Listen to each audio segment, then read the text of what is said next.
Estamos viendo el grave daño que está causando los derrames de petróleo. ¿Por qué? Porque no hay fiscalización. Entonces, desde la Municipalidad de Lima hay que hacer fiscalización. En ese sentido, trabajar de la mano con el Ministerio del Ambiente. ¿Por qué? Porque ellos tienen un presupuesto asignado para lo que es la educación ambiental. En colegios, universidades, tenemos un potencial enorme para hacer lo que es segregación desde el origen en las viviendas, en las universidades, en los institutos superiores tecnológicos, en los colegios, hacer vigilancia ambiental desde los niños, porque la educación empieza por casa y en el colegio se puede replicar y premiar a aquellas personas que están trabajando para proteger el ambiente. Candidatos, propuestas y transparencia para construir el Perú que queremos. Exitosa presenta Elige Bien, elecciones regionales y municipales 2022. Está en nuestros estudios la arquitecta María Elena Soto y es candidata a la alcaldía de Lima Metropolitana por Avanza País.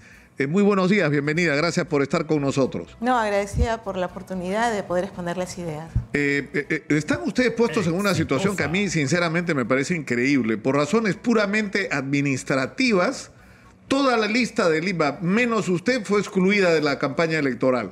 Así es. Pero por un problema menor, ¿no? Porque, o sea, debían presentar en físico y en virtual información que por error aparentemente del personero no se puso todo lo que debía ponerse en la información virtual. Es decir, no ha habido un conflicto de representación, no es que los candidatos hayan sido cuestionados por los miembros del partido.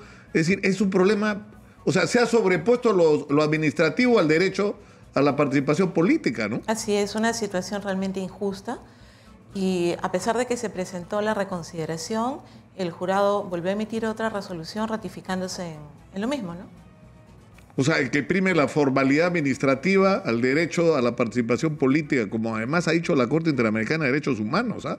Así es, a pesar de que nadie tenía ninguna observación, como mencionas tú, que digamos se le haya hecho alguna observación por alguna falta. Todas las personas que me acompañaban en la lista, personas correctas. Tú has decidido seguir en la campaña, ¿no es cierto? Y comprarte el pleito pese a las difíciles condiciones que esto supone, ¿no? De la eliminación del resto de la lista.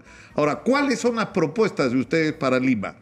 Bueno, o sea, ¿qué es lo que marca la diferencia, no?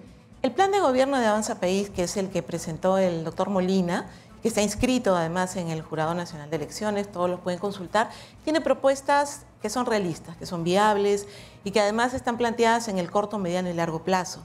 Porque una autoridad cuando ingresa, primero tiene que ver en qué condiciones le entregan la municipalidad, ¿no? Hay que realizar un proceso de transferencia en el cual se evalúan cuáles son aquellas acciones que se han completado en la gestión anterior y cuáles faltan, y ordenar la casa.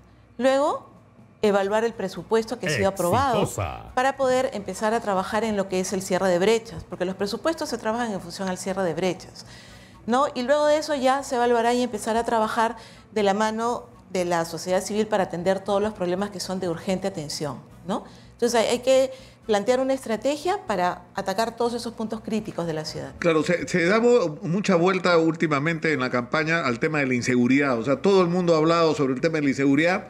La verdad es que todos más o menos dicen lo mismo porque está claro lo que hay que hacer. De lo que se trata es de hacerlo, ¿no es cierto? Que es lo que no nos ha pasado.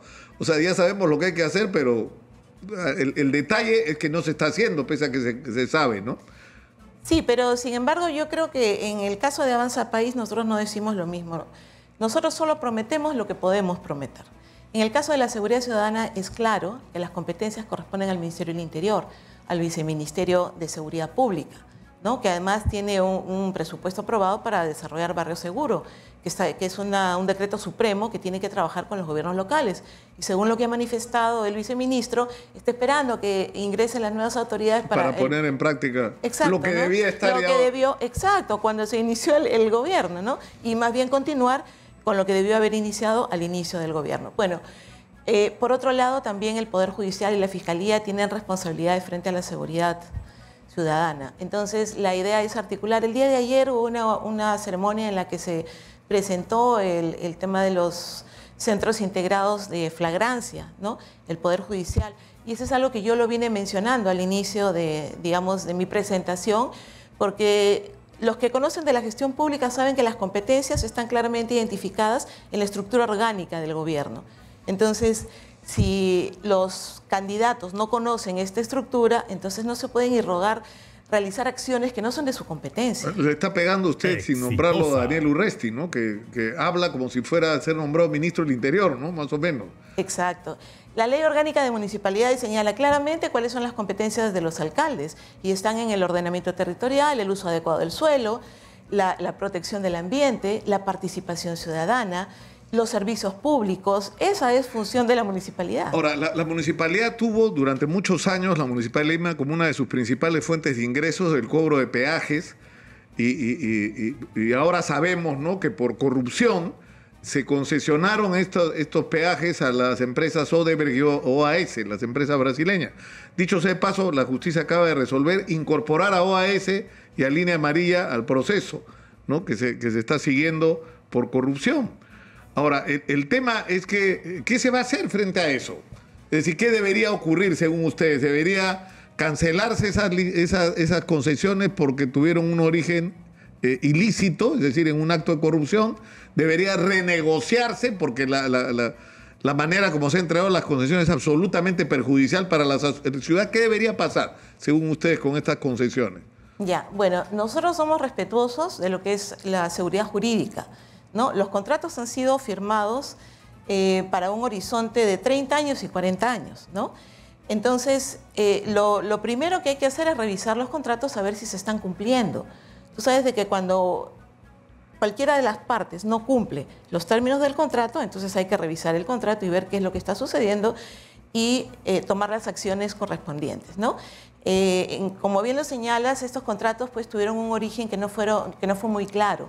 Yo creo que la transparencia en los contratos es necesaria en todas las gestiones, ¿no? Sin embargo, con este tema de las concesiones ha habido un ocultamiento respecto a esos términos, ¿no? Es necesario entender de que el compromiso que adquieren los concesionarios debe de cumplirse, no es solamente la recaudación. Y hay una base también económica que también señala en las investigaciones que no ha sido elaborada sólidamente. Gino Michelini, que en paz descanse y a quien extraño todas las semanas, porque era muy lúcido, él decía que los contratos eran increíbles, porque uno hace un contrato de concesión donde calcula cuánto es lo que está invirtiendo el concesionario, cuánto tiempo se va a demorar en recuperar su inversión, cuánto dinero va a invertir en mantenimiento y cuánto es su utilidad razonable. Él dice que 30 y 40 años es un horror, él decía es una locura. O sea, esas concesiones ya se cobraron lo que invirtieron hace rato. O sea, eso está mal hecho, está claramente hecho en perjuicio, construido para perjudicar a la ciudad y beneficiar a un tercero y por supuesto a quienes cobraron comisiones ilegales por permitir ese tipo de contratos, ¿no? Sí, lamento, no sabía lo de Gino, lamento mucho su pérdida. Yo lo conocí porque el tema de los peajes es un tema que nos preocupa a todos los arquitectos, ingenieros. Y desde mis estudios en gestión pública evidenciamos pues toda esa serie de irregularidades y somos un grupo de arquitectos que venimos estudiando todo este tema de irregularidades en el tema de los peajes. Lo que tú señalas es cierto. Ya la inversión que ellos calcularon ya ha sido de vuelta. Y ha sido recuperada. Ya ha sido recuperada, efectivamente. Entonces, definitivamente los contratos hay que revisarlos. Y si es necesario renegociarlos, se renegociarán o se tomarán las acciones legales que corresponden. Claro, porque ahora hay unos arbitrajes que además no se sabe en qué están, no se sabe cuáles son los límites. Falta de transparencia. Hay una falta de información ahí notable. Ahora, hay otro tema sobre el que yo he insistido, no por impertinente, sino me parece tan irregular. Exitosa. O sea, nunca se aclaró el tema de Comunicore, que fue un enorme perjuicio para la municipalidad. Nadie fue preso, nunca se estableció la verdad de lo que había ocurrido ahí, ni pagaron por lo que ocurrió todos los responsables. Pero hoy está ocurriendo una cosa increíble, que la misma empresa que estuvo involucrada, que ahora se llama Innova, no se llama Relima, ya va a cumplir 7 años prestando el servicio de recojo y disposición final de la basura, cobrando el precio más caro de la ciudad, con un contrato vencido. O sea, su contrato terminó el año 2015 y lo que debía ocurrir es una licitación, un concurso, que no lo hacen. Entonces lo que ellos dicen es, Por si acaso nosotros seguimos con un contrato válido porque la adenda... Porque es una adenda. Sí. La adenda dijo que se daban 120 días para hacer la licitación o debemos seguir prestando el servicio hasta que se haga licitación. Entonces no hacer la licitación. Ahora, la pregunta es ¿por qué no la han hecho? Habría que preguntarle a las autoridades actuales, ¿no? A la gestión que inició este periodo. Pero ustedes lo harían, ¿no es cierto? Definitivamente, o sea, Nicolás. Es una barbaridad tener una cantidad de adendas sobre un contrato que tiene que adecuarse a las condiciones actuales, ¿no? Entonces, ¿de qué estamos hablando? Estamos atravesando el tema de la pandemia. Hay residuos hospitalarios, residuos peligrosos que están afectando a todos los residuos orgánicos. No hay un planteamiento respecto a cómo deben ser eliminados las mascarillas, por ejemplo, y que se van a los residuos comunes. El tema de los residuos sólidos es un tema muy difícil y que debe ser atendido por personal competente, ¿no? Hay que hacer una segregación. El día de ayer tuvimos una presentación, un conversatorio en el Colegio de Ingenieros y una de las preguntas fue cómo van a enfrentar el tema de los residuos sólidos. Hay que hacer una caracterización de los residuos, ¿no? Tenemos residuos orgánicos, residuos inorgánicos, residuos peligrosos. Entonces, y hay que generar iniciativas para la recuperación de estos residuos, generar fuentes de trabajo, que es lo que falta, para la reutilización, por ejemplo, los residuos de la construcción, en afirmado de vías, ¿no? Después tenemos los residuos orgánicos, que a través de los mercados se pueden dar iniciativas para la reutilización en energía. Pero el problema es que, o sea, esto se ha estado manejando muy mal, porque no hay una estrategia como ciudad. O sea, no puede ser que la Municipalidad de Lima se tenga que remitir y encima mal con un contrato que ya está recontra vencido 7 años, ¿no es cierto? Y que tendría que darse las explicaciones del caso. O sea, ¿cómo es posible que pase algo así? Pero en realidad no hay desde la Municipalidad de Lima una estrategia para toda la ciudad. O sea, cada municipio tiene un contrato diferente, ¿no? Cuando debería, no sé, si hacerse 6, 8, 10, no sé, reducir el número de contratos por zonas para hacer algo más razonable, donde varios distritos se junten. De repente San Juan del Lurigancho puede ser una unidad por el tamaño del distrito, pero hay otros que podrían juntarse para enfrentar juntos el tema de los residuos sólidos, ¿no? Pero eso debe ser una iniciativa de la Municipalidad de Lima, ¿no? Sí, una iniciativa de la mano con el Ministerio del Ambiente y con la OEFA, que tiene que fiscalizar también el tema de la contaminación, ¿no? Estamos viendo el grave daño que está causando los derrames de petróleo. ¿Por qué? Porque no hay fiscalización. Entonces, desde la Municipalidad de Lima hay que hacer fiscalización. En ese sentido, trabajar de la mano con el Ministerio del Ambiente, ¿por qué? Porque ellos tienen un presupuesto asignado para lo que es la educación ambiental. En colegios, universidades, tenemos un potencial enorme para hacer lo que es segregación desde el origen en las viviendas, en las universidades, en los institutos superiores tecnológicos, en los colegios, hacer vigilancia ambiental desde los niños, porque la educación empieza por casa y en el colegio se puede replicar y premiar a aquellas personas que están trabajando para proteger el ambiente. Yo tengo dos temas con los que quisiera, no tratar en esta entrevista. O sea, quisiera que los tratemos de todos modos, dicho correctamente. Uno es el tema del transporte. Es un desmadre el transporte. O sea, ya el accidente de estas combis, que ha sido tremendo, gana-gana en Independencia que terminó con una persona fallecida, ¿no? O sea, algo hay que hacer con esto, porque lo que está claro es que lo que se está haciendo no está funcionando. O sea, eso de que los inspectores andan persiguiendo a los transportistas informales, cuando los transportistas informales existen, porque no se está cubriendo la demanda con la oferta existente de transporte formal, y por el otro lado porque hay un desempleo inmenso, y la gente de algo tiene que vivir. Y una de las maneras que tiene la gente para sobrevivir es el transporte informal. Así es. Entonces, pero ahí tiene que intervenir la municipalidad, la que dicho sea paso le han quitado facultades. Le han quitado competencias, claro, ¿no? A través de la ATU. Si me preguntas, nosotros pensamos que el tema del transporte público debe volver a la municipalidad. Sin embargo, mientras esto no suceda, la idea es trabajar de la mano con la ATU y decirle, señores, hay que cumplir su función, hay que fiscalizar, identificar esos puntos negros donde no solamente hay riesgo del transporte informal, sino también de la delincuencia. Entonces, trabajar, hacer operativos con la policía, ¿no? Y trabajar con la Fiscalía también para que rápidamente se hagan estas denuncias y lleguen al Poder Judicial. Porque, como señalas tú, el transporte informal es el responsable muchas veces de la muerte de personas que están saliendo a trabajar a sus hogares, ¿no? Los chicos que se van a estudiar. Yo realmente cada vez que salen mis hijos siento un dolor en el corazón porque están angustia, expuestos claro, a que les roben el celular. Les recomiendo guarden el celular o no lleves el celular, ¿no? Si van a correr, porque mi hijo es deportista, le digo, hijo, deja el celular, no lleves nada, ¿no? Pero a veces los chicos pues están... el celular se ha convertido en una extensión porque es la parte con la que ellos se comunican, ¿no?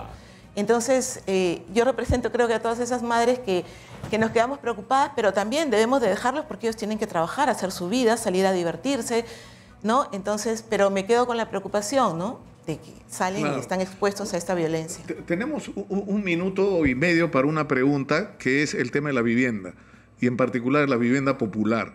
Es decir, ha habido terremoto en México y eso nos ha recordado que estamos altamente expuestos y el gran problema es que hace rato sabemos cuáles son las zonas de riesgo, dónde va a morir la gente si hay un terremoto de alta intensidad y no hemos hecho nada para cambiar la situación.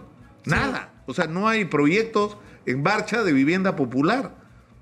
Sí, mira, acá el tema es de responsabilidad compartida con el Ministerio de Vivienda. El Reglamento Nacional de Edificaciones establece claramente en la norma sismo resistente que hay edificaciones esenciales. Sin embargo, lamentablemente, los expedientes técnicos de obras públicas no pasan por Comisión Técnica Calificadora de Proyectos. Lo que significa es de que no sabemos si están cumpliendo o no con las condiciones de seguridad porque el Estado ha dicho no, las obras públicas que se ejecuten sin que pasen revisión. Sin embargo, mi opinión es, y el día de ayer lo manifesté, plantearle al Estado, todas las obras públicas deben entrar a los órganos colegiados, que son representantes del Colegio de Arquitectos, del Colegio de Ingenieros, del Ministerio de Cultura, y dar una opinión frente a estos expedientes técnicos para garantizar la seguridad humana. Tenemos lamentablemente que terminar por hoy. Mucha suerte, arquitecta, en esta elección. La tienen complicada ustedes por las circunstancias, pero creo que es importante el aporte que ustedes están haciendo con las cosas que, por ejemplo, hemos escuchado esta mañana. Mucha suerte. Gracias, Nicolás. Y muchas gracias por estar acá. Quisiera solamente pedir que voten por los 2 trenes de Avanza País, por la reivindicación de las mujeres en la gestión pública. Muchas gracias por estar acá.